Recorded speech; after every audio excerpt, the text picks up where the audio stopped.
اعوذ باللہ من الشیطان الرجیم، بسم اللہ الرحمن الرحیم۔ دا ڈریم آف اسلام کے دیکھنے والوں کو میرا عقیدت بھرا سلام۔ آج ہم دنیا کی پہلی طلاق کے بارے میں تذکرہ کریں گے۔ حضور پاک صلی اللہ علیہ وآلہ وسلم آل اسماعیل میں سے ہیں۔ حضرت اسماعیل علیہ السلام کی والدہ ماجدہ سیدہ ہاجرہ رضی اللہ تعالی عنہا مصر سے تعلق رکھتی تھیں۔ آپ علیہ السلام اپنے والدین کی پہلی اولاد ہیں۔ اس ویڈیو میں دنیا کی پہلی طلاق کے بارے میں تذکرہ کریں گے کہ حضرت اسماعیل علیہ السلام نے کن محرکات کی بنا پر اپنی بیوی کو طلاق دی، جو کہ دنیا کی سب سے پہلی طلاق کہلائی گئی، گو کہ تاریخ کی سب سے پہلی طلاق تھی، اور جو کہ حضرت اللہ کے پیغمبر حضرت اسماعیل علیہ السلام کے ہاتھوں ہوئی، جو اللہ کے نزدیک اسلام میں ناپسندیدہ فعل ہے۔ آئیے اس میں ہم کچھ تذکرہ کرتے ہیں کہ اللہ کے نبی نے اپنے بیٹے کو کن وجوہات کی بنا پر طلاق کا حکم دیا۔ ویڈیو میں آگے بڑھنے سے پہلے ویڈیو کو لائک، سبسکرائب، شیئر کر کے حوصلہ افزائی کیجیے، شکریہ۔ سیدنا حضرت ابراہیم علیہ السلام اپنے بیٹے حضرت اسماعیل علیہ السلام اور ان کی والدہ سیدہ بی بی ہاجرہ رضی اللہ تعالی عنہ کو مکہ مکرمہ چھوڑ کر چلے گئے۔ اس وادی جہاں سرسبزی کا نام و نشان تک نہ تھا، دور دور تک صحرا ہی صحرا تھا۔ وقت گزرنے کے ساتھ ساتھ حضرت اسماعیل علیہ السلام نے جب عہد جوانی میں قدم رکھا تو ان کی والدہ ماجدہ کا انتقال ہو گیا، تو ان کا نکاح قبیلہ بنو جرہم کی ایک دوشیزہ سے ہوا۔ گزر بسر یوں ہی چل رہی تھی۔ حضرت اسماعیل علیہ السلام شکار کر کے لاتے، جو ہاتھ آتا اسی سے گزر بسر ہو جاتی، اور اس اپنی بیوی اور اپنا پیٹ پالتے۔ اگر شکار ملتا تو ٹھیک، نہ ملتا تو اس دن صبر شکر کر کے خالی پیٹ گزر جاتا۔ ایک مرتبہ حسب معمول حضرت اسماعیل علیہ السلام شکار کو گئے ہوئے تھے کہ ان کے پیچھے ان کے والد سیدنا حضرت ابراہیم علیہ السلام گھر تشریف لائے۔ انہوں نے اپنی بہو سے حال احوال پوچھے، سناؤ کیا احوال ہے؟ تو وہ بولتی ہے کہ بس زندگی گزر رہی ہے، کبھی شکار ملے تو پیٹ بھر لیتے ہیں، نہیں ملے تو خالی رہ لیتے ہیں، بہرحال گزارا ہو رہا ہے، بہت تنگی کا وقت ہے۔ اور اس عورت نے جس طرح حضرت ابراہیم علیہ السلام کے اس طرح کے ناشکری کے الفاظ کہے تو حضرت ابراہیم علیہ السلام نے کچھ دیر کا انتظار فرمایا اور پھر فرمانے لگے کہ اچھا، مجھے واپس جانا ہے، جب تمہارا شوہر آ جائے تو اسے میرا سلام کہنا اور میرا ایک پیغام اس تک پہنچا دینا کہ تمہارے گھر کی چوکھٹ اچھی نہیں ہے، لہٰذا اسے تبدیل کر دو۔ یہ کہہ کر وہ چلے گئے۔ وہ عورت حضرت ابراہیم علیہ السلام کی بات کا مطلب نہ سمجھ پائی۔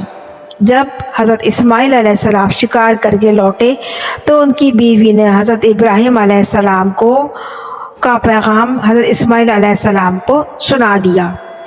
وہ پیغام سن کر فرمانے لگے، یہ تو میرے والد محترم تھے، میری اس سے ملاقات تو نہ ہو پائی، البتہ وہ مجھے پیغام دے گئے کہ گھر کی چوکھٹ خراب ہے، اسے تبدیل کرنے کا حکم دیا ہے، یعنی تمہاری بیوی ناشکری ہے، قناعت پسند نہیں ہے، اسے بدل دینا۔ پھر حضرت اسماعیل علیہ السلام نے اپنی بیوی کو اس وقت کے حساب سے طلاق دے کر اسے واپس روانہ کر دیا۔ پھر کچھ عرصے بعد ایک اور قبیلے کی لڑکی سے حضرت اسماعیل علیہ السلام نے عقد ثانی کیا۔ یہ عورت بہت صابر، شاکر، قناعت پسند اور زندگی گزارنے والی نکلی۔ پھر سال 2 سال کے بعد حضرت ابراہیم علیہ السلام اپنے بیٹے کی خیریت دریافت کرنے حضرت اسماعیل کے گھر تشریف لائے۔ اس بار بھی حضرت اسماعیل علیہ السلام گھر پر موجود نہ تھے، شکار پر گئے ہوئے تھے حسب معمول، مگر ان کی بیوی موجود تھی۔ انہوں نے بہو سے سوال پوچھا کہ حال احوال کیسے ہیں؟ بہو نے عرض کیا، ہر پل اللہ کا شکر ادا کرتی ہوں جس نے مجھے اتنا نیک محنت کش خاوند عطا فرمایا، جو اپنے اخلاق میں یکتا، کردار میں اعلیٰ، متقی اور پرہیزگار ہے، اور میں تو اللہ تعالیٰ کا شکر بھی نہیں ادا کر سکتی۔ حضرت ابراہیم علیہ السلام نے پوچھا کہ کھانا پینا کیسا ہے؟ جواب ملا، رزق تو اللہ کے ہاتھ میں ہے، وہی رازق ہے، جو ملتا ہے ہم راضی برضا شکر ادا کر کے کھا لیتے ہیں اور اللہ کا شکر ادا کرتے ہیں کہ اس نے ہمیں بھوکا نہیں رکھا، اور اگر بھوکے سو جائیں تو صبر پر اکتفا کر کے پھر بھی اللہ کا شکر ادا کر کے ہے کہ اے رب جو تیری رضا۔ اس عورت سے صبر، شکر، قناعت اور اللہ کی عاجزی اور ہر حال میں راضی برضا رہنے کا شکر سن کر حضرت ابراہیم علیہ السلام کا دل خوش ہو گیا اور وہ مطمئن ہو گئے اور آسودہ ہو گئے اور فرمانے لگے کہ اچھا اب میرے جانے کا وقت آ گیا ہے، میں چلتا ہوں، تو اپنے خاوند کو میرا سلام دینا اور پیغام دینا کہ تمہارے گھر کی چوکھٹ بہت اچھی ہے، لہٰذا تم اس کی قدر اور حفاظت دونوں کرنا۔ یہ کہہ کر سیدنا حضرت ابراہیم علیہ السلام اپنی منزل مقصود کی طرف روانہ ہو گئے۔ جب حضرت اسماعیل علیہ السلام گھر لوٹے تو ان کی زوجہ نے ان کے والد کا پیغام اپنے شوہر کو سنایا، تو حضرت اسماعیل علیہ السلام یہ پیغام سن کر بہت خوش ہوئے اور فرمانے لگے کہ وہ میرے والد گرامی تھے اور مجھے پیغام دے کر گئے کہ تم ایک اچھی بیوی ہو اور تمہاری قدر اور حفاظت کرنے کا حکم دے کے گئے ہیں اور میں تمہیں زندگی بھر اپنے ساتھ رکھوں گا۔ یہ وہ زوجہ تھی کہ جو حضرت اسماعیل علیہ السلام سے حاملہ ہوئی اور آپ کی نسل انہی سے آگے بڑھی۔ یہ واقعہ کئی مستند کتابوں میں تحریر ہے، مگر سوال یہ اب اٹھتا ہے کہ اس واقعے کے پس پردہ ایسی کیا حکمت یا کیا محرکات تھے جو اللہ رب العزت نے تو طلاق کو سخت ناپسندیدہ فعل قرار دے دیا، پھر بھی اللہ کے پیغمبر حضرت ابراہیم علیہ السلام کے ہاتھوں اپنے بیٹے اسماعیل علیہ السلام کو اپنا پیغام دیا کہ اپنی چوکھٹ یعنی بیوی تبدیل کرو۔ آخر کیوں؟ ایسی کیا وجوہات تھی؟ یعنی بیوی کو طلاق دینے کا کہا، جبکہ نبی پیغمبروں کے آگے یہ تو بہت ہی ناپسندیدہ فعل ہے۔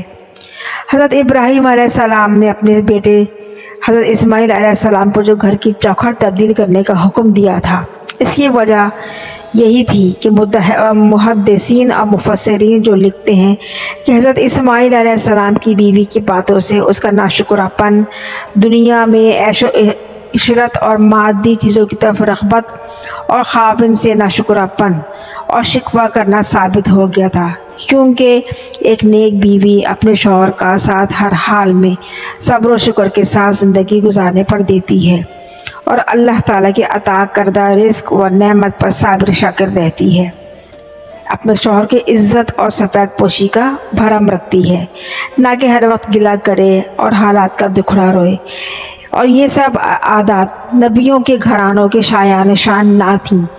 صبر آزمائش تو نبیوں کی زندگیوں کا حصہ رہا ہے، لہٰذا انہی وجوہات کی بنا پر سیدنا حضرت ابراہیم علیہ السلام نے اپنے بیٹے کو بیوی چھوڑنے یعنی طلاق دینے کا حکم فرمایا کہ آگے ان کی نسل حضور پاک صلی اللہ علیہ وآلہ وسلم سے جا کے ملنی تھی اور ان کی نسل کو ایک اچھی اور سمجھدار عورت کی ضرورت تھی جو پیدا کرتی اور نسل انسانی آگے بڑھاتی۔ اب رہا یہ سوال کہ طلاق ناپسندیدہ عمل تو ہے، اس کے باوجود کیوں ایک پیغمبر کے ہاتھوں یہ فعل انجام پذیر ہوا؟ تو جواب عرض ہے کہ طلاق بے شک ناپسندیدہ ہونے کے باوجود اللہ نے اسے حرام قرار نہیں دیا، بلکہ مصلحتاً اور حکمتاً طلاق کی شرط رکھی ہے۔ قرآن مجید میں بھی اس حوالے سے تفصیلی احکامات بہت سی صورتوں میں موجود ہیں۔ روایات میں آتا ہے کہ حضرت ابراہیم علیہ السلام نے اپنے بیٹے حضرت اسماعیل علیہ السلام کی دوسری بیوی سے یہ سوال کیا تھا کہ تمہارا کھانا کیا ہے، تو انہوں نے جواب دیا تھا گوشت۔ پھر سوال کیا کہ تمہارا کھانا پینا کیا ہے، تو انہوں نے جواب دیا تھا آب زمزم۔ سبحان اللہ۔ جب حضرت ابراہیم علیہ السلام نے ان کے لیے دعا کی اور دعائے خیر کے لیے ہاتھ اٹھائے کہ اے اللہ ان دونوں کو گوشت اور پانی میں برکت عطا فرمانا، یہاں تک ہر گفتگو کے بعد یہ فرمایا کہ اے اللہ رب العزت تمہارا رزق میں ہر برکت عطا فرمائے۔